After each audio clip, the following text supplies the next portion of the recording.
Hi everyone. Today I'm going to be going over the Count Contour Points tool within the Verisens software.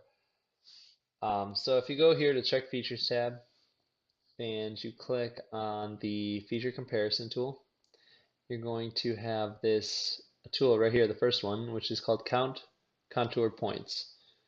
You double click that and it's going to let you draw an area. So let's just draw an area over this thing right here. And it's going to count the number of contour points within that area.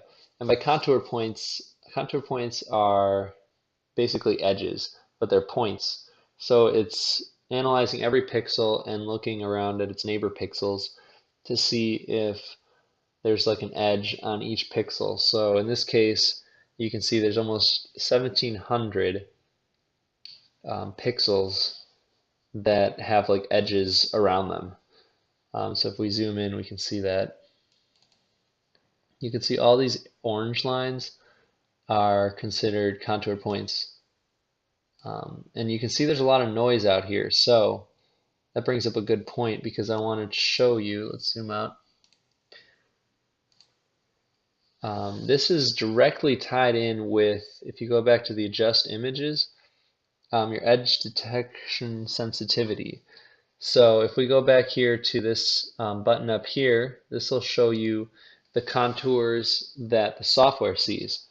And you can see there's some noise out here, and that's why it's picking those up as contour points.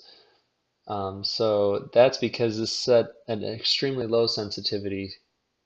So basically it's picking up noise. It's picking up anything that it sees even slightly as a point or an edge. So if we increase this, now we get a clear, crisper image without the noise. So if we zoom in, we can still see that all these blue lines represent contour lines or contrast lines, and it's still picking up all of those without picking up the noise, which is good, which is what we want.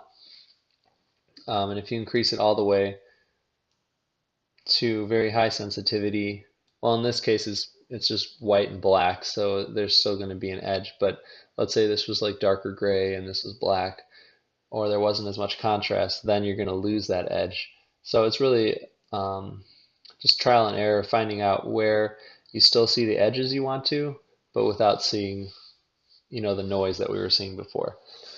So now that we have it set, we're going to go back to check features. We're going to zoom out a little bit. We're going to double click on that one. And now you can see it's not giving us the noise, so it's really only 1,200 contour points within this area, which is good. That's what we want. So we'll teach that in. And now we're picking up the edges without the noise. Now, this tool only picks up the contrast between light and dark. So it goes from light to dark, and that's important to remember here. With these arrows down here, you can see all of them are clicked, which means it's picking up contour points in every direction. Now, if I click some of them, you can see it's getting rid of those. So let's only look at the contrast points going from top to bottom, and you can see here there's arrows. So this arrow is going from light to dark downwards, so light to dark, and you can see that this area, let's zoom in a little, has an orange line. So it's picking up all the contour points along this edge, not this edge because this is dark to light, and not any of these other edges. Well, this edge because it's going light to dark again, and it's only going in the downwards direction. So it's not picking up the diagonals. It's only picking light to dark going down, and it's picking up these up here as well because those are considered going light to dark. So that's really how this tool works. Let's zoom out a little.